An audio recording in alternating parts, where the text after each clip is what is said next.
आगे क्या कह रहे हैं परमात्मा। मालिक कह रहे हैं कि परमात्मा ने धर्मदास के आगे अपने को छुपाया, और गरीबदास जी भी खुद परमात्मा थे जो 350 साल पहले आए थे गांव छुड़ानी, जिला झज्जर, हरियाणा में। गरीबदास जी खुद भगवान थे, परमात्मा थे, बंदी छोड़ थे, लेकिन उन्होंने अपने आप को छुपाया, क्योंकि ये भगवान का नियम है, ये रूल है। वो काल को धोखा देकर ही अपना ज्ञान प्रचार करते हैं। और जब भगवान अपने आप को छुपाकर किसी और को भगवान बताता है तो हम मूर्ख किसी और को ही भगवान मान बैठते हैं, अपने गुरु जी को भगवान नहीं मानते। और इस धरती का नियम है, इस भक्ति का नियम है कि जब तक हम अपने वक्त गुरु को परमात्मा मान के तन मन धन से उनके प्रति समर्पित होकर उनके प्रत्येक वचन पर नहीं चलेंगे, हम सतलोक प्राप्ति नहीं कर सकते। सुन लो एक छोटा सा सत्य। कबीर साहब बता रहे हैं कि धर्मदास भाई फिर सतपुरुष ने मेरे को कहा, ये तो खुद बंदी छोड़। इब्नो कह देख मैं था, सतपुरुष तो धर्मदास कति नहीं माने। इब्रीब अब खुद कह दे परमात्मा कि मैं था वो सतपुरुष, मैं हूं परमात्मा, तो धर्मदास बिल्कुल भी नहीं माने।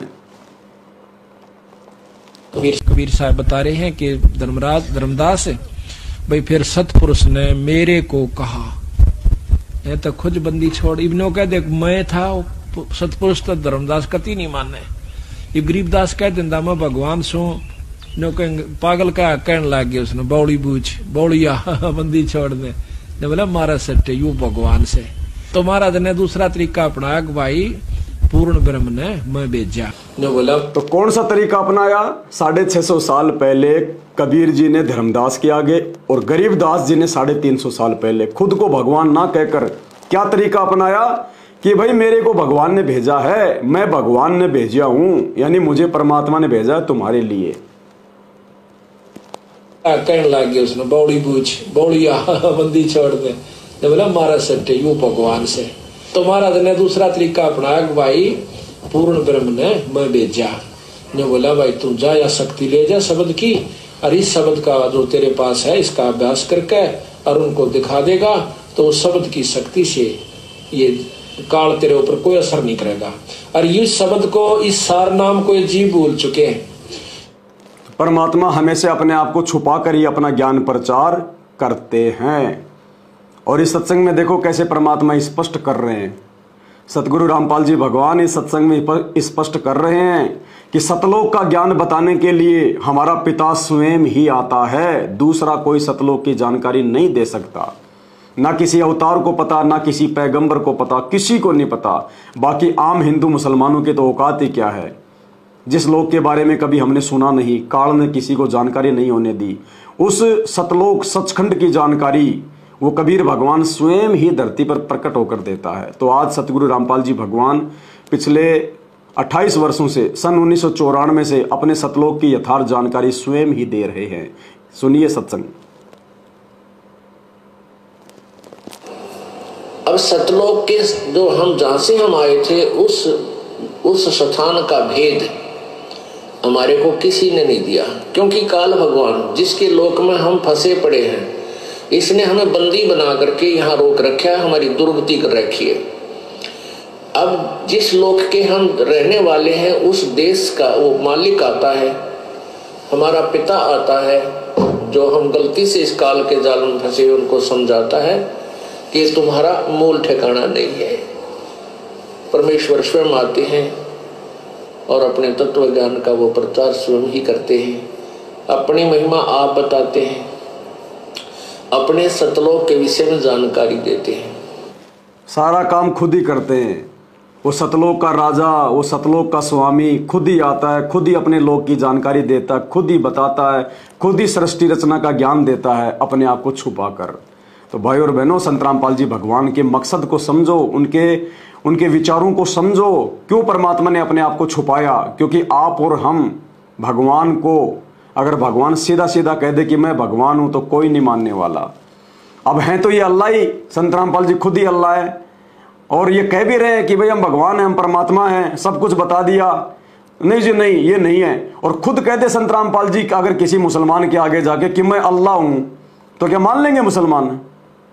क्योंकि उनको पता ही नहीं कि अल्लाह है कैसा। अगर वो अल्लाह कोई और है और वो खुद अल्लाह भी आके धरती पर मुसलमानों को कह दे कि भाई मैं हूं अल्लाह, तो मुसलमान तो मानेंगे नहीं, क्योंकि मुसलमानों ने देखा ही नहीं कि अल्लाह कैसा है, तो मानेंगे क्या वो? हिंदुओं ने भगवान नहीं देखा और खुद भगवान आके कह दे कि अरे हिंदुओं में भगवान हूं, तो हिंदू मानेंगे ही नहीं, क्योंकि हिंदुओं को पता ही नहीं कि अल्लाह है कैसा, भगवान है कैसा, उसकी शक्ल कैसी है। अरे तो फिर साधु संतों की बात मान लेनी चाहिए। ये शास्त्र इतने मोटे मोटे, गीता, कुरान, पुराण, बाइबल, ये इसीलिए लिखे गए हैं कि कोई साधु संत महात्मा आएगा, वो इनका भेद बताएगा और तुम उसको सुनना।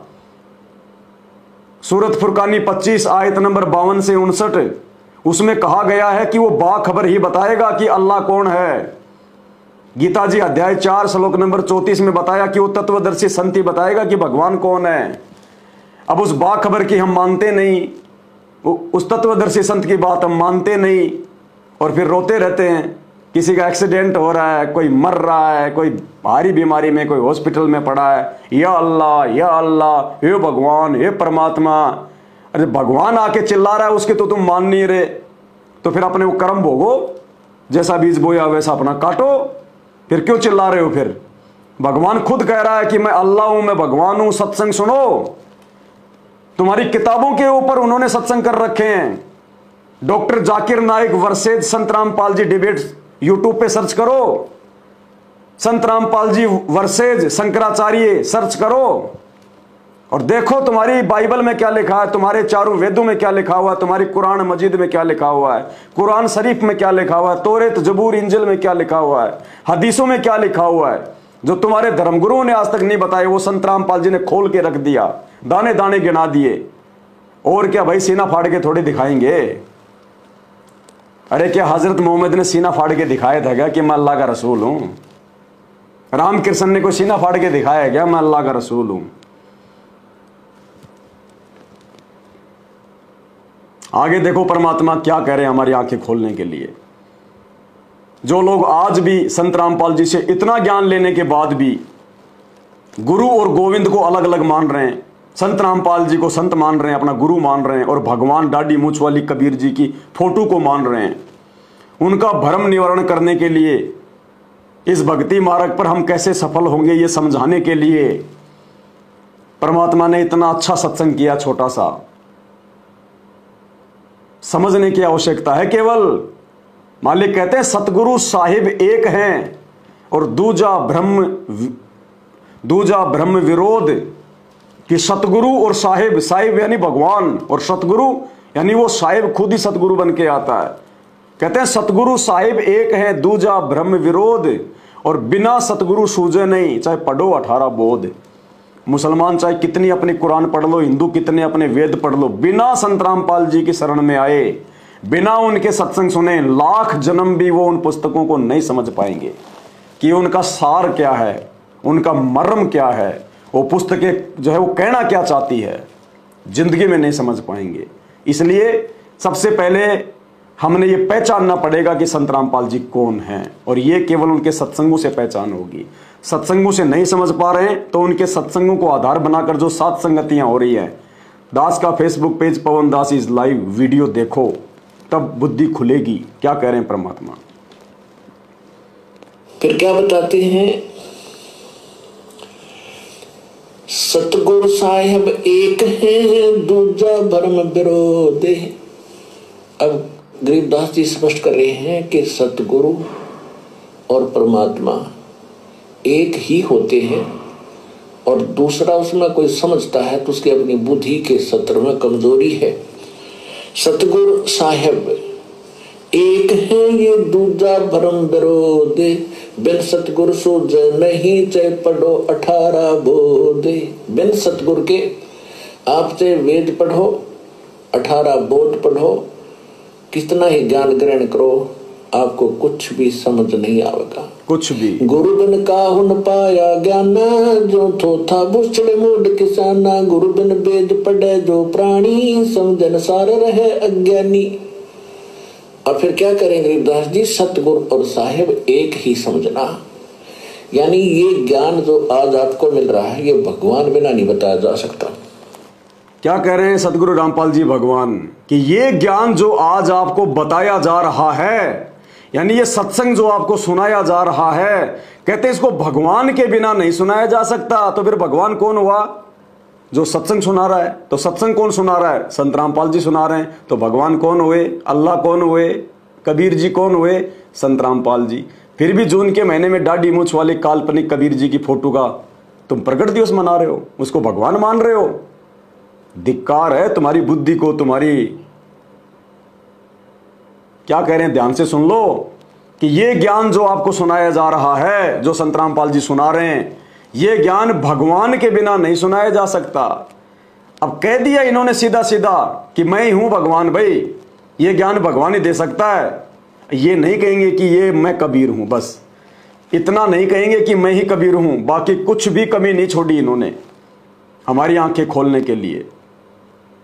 और भाई और बहनों, इतना सत्संग, इतने संकेत आप नहीं समझ पाए सत्संग सुन के, कोई बात नहीं। सात संगतियों के माध्यम से भगवान ने संकेतों को भी खुलवा दिया, आपको स्पष्ट समझाया जा रहा है। फिर भी यदि आप भगत भाई आंख नहीं खोलोगे तो भाई 84 लाख योनियों में जाने से नहीं बच पाओगे। फिर क्यों भक्ति कर रहे हो भाई, क्यों मजाक कर रहे हो, क्यों अपना समय बर्बाद कर रहे हो जब 84 में जाना है? तो ये मुख्य रूल है भक्ति का। गुरु को भगवान माने बिना 84 में जाता है जीव, चाहे कितनी संगति कर ले। तो भगवान क्या कह रहे हैं कि ये ज्ञान जो आपको सुनाया जा रहा है, तो सुना कौन रहे हैं? संत रामपाल जी कहते हैं भगवान के बिना नहीं सुनाया जा सकता। तो फिर कबीर कौन हुआ? संत रामपाल जी जो ज्ञान सुना रहे हैं। ज्ञान जो थोथा बुछड़े मूड किसाना, गुरु बिन वेद पढ़े जो प्राणी, समझन सार रहे अज्ञानी।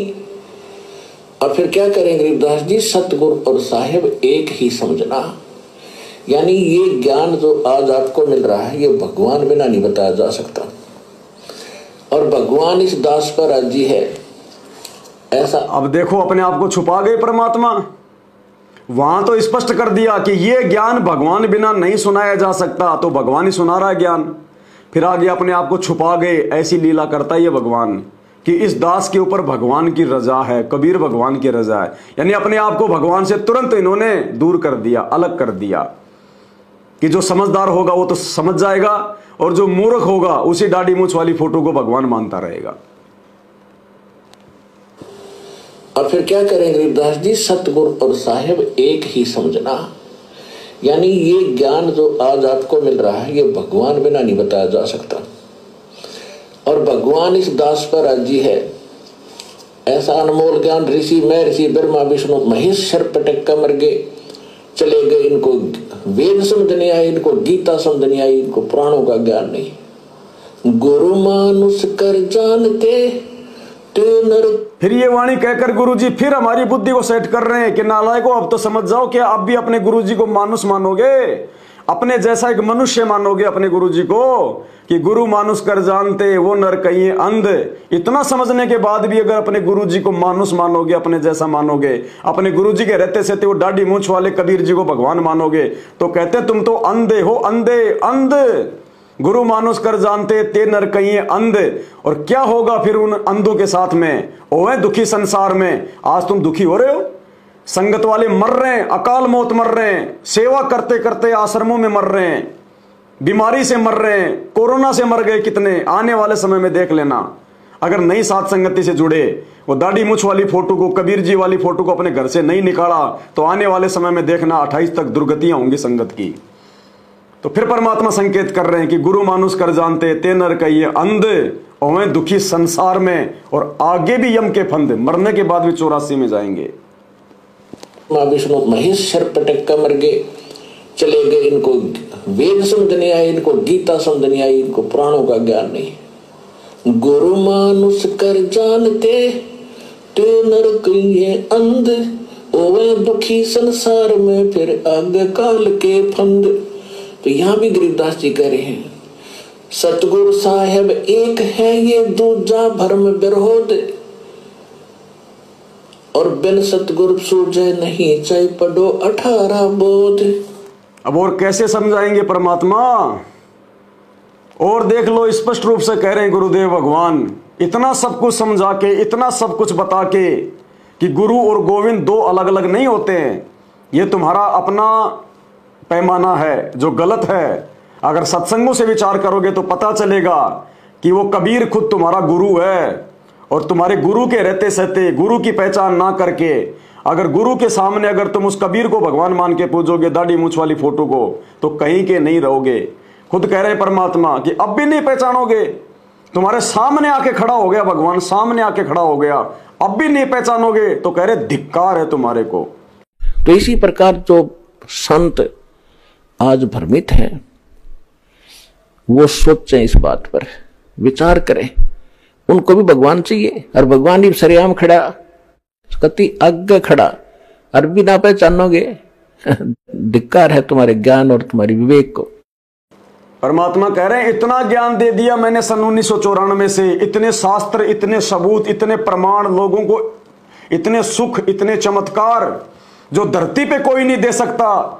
जो सुख संत रामपाल जी ने अपने भक्तों को दे दिए, जो चमत्कार संत रामपाल जी ने कर दिए, धरती पर कोई नहीं कर सकता। मुर्दों को जिंदा कर दिया। अरे बाबा बागेश्वर, ये पंडोखर सरकार, ये किसी के मामा का नाम बता दो, तेरी जेब में क्या है? ये कुछ नहीं है, ये तो बाजीगर है, जादूगर है ये। अरे ये भगवान जिसने हजारों मुर्दों को जिंदा किया है। इंटरव्यू सुनो इनके भक्तों के साधना टीवी चैनल पर 7:30 बजे रोजाना। यूट्यूब पर जाके सर्च करो संत रामपाल जी के सत्संग, उनके फॉलोवर्स के इंटरव्यू, तुम्हारे को पता चलेगा। मुर्दों को जिंदा किया भगवान ने, जिनका रोग दुनिया में कोई ठीक नहीं कर पा रहा था, उनको केवल मृत्यु को प्राप्त होना था, भगवान ने उनके रोग ठीक कर दिए मात्र भक्ति से, बिना गोली दवाई के, बिना ऑपरेशन के, चंद दिनों में। जिनकी आंखें फूट गई थी, उनकी आंखें भगवान ने बिना ऑपरेशन के आशीर्वाद से ठीक कर दी। जिनके बेटा बेटी नहीं हो रहे थे, रो रो के सिर पटक रहे थे, उनको 9वें महीने संतान दे दी। जिनके घर में खाने को दाने नहीं थे, आज वो लोगों को दे रहे उधार। ये भगवान जिसने लाखों लोगों का नशा छुड़वा के उनके परिवारों को जो है बल्कि बर्बाद होने से बचा लिया, और मोक्ष देगा, 84 लाख योनियों से बाहर करेगा, गधा कुत्ता सुअर बनाने से बचाएगा। कहते हैं अब भी नहीं पहचानोगे क्या? इतने सुख प्राप्त करने के बाद भी क्या अपने गुरु के रहते सहते और उन काल एजेंट सतलोक आश्रम मैनेजमेंट हरियाणा वालों के चक्करों में आके, गुरुदेव भगवान के उन कलयुगी बेटा बेटी भाई बंधु कोऑर्डिनेटरों के चक्कर में आके, क्या अब भी तुम अपने गुरु के रहते सहते वो दाढ़ी मूछ वाली कबीर जी की काल्पनिक फोटो को भगवान मान के पूजोगे? कब उसको अपने घर से निकालोगे? कब अपने सतगुरु को बैठाओगे? तो परमात्मा कहते हैं कि अब भी नहीं समझोगे। तो इसी प्रकार जो संत आज भ्रमित हैं, वो सोचें, इस बात पर विचार करें। उनको भी भगवान चाहिए, और भगवान ही सरेआम खड़ा, कति आगे खड़ा, और भी ना पहचानोगे, धिक्कार है तुम्हारे ज्ञान और तुम्हारी विवेक को। तो भाई इसलिए हम जून के महीने में उस कबीर जी का, उस नकली भगवान का, दाढ़ी मूछ वाले कबीर जी का प्रगट दिवस नहीं मनाते। हम केवल असली कबीर सतगुरु रामपाल जी भगवान का 8 सितंबर को प्रगट दिवस मनाते हैं।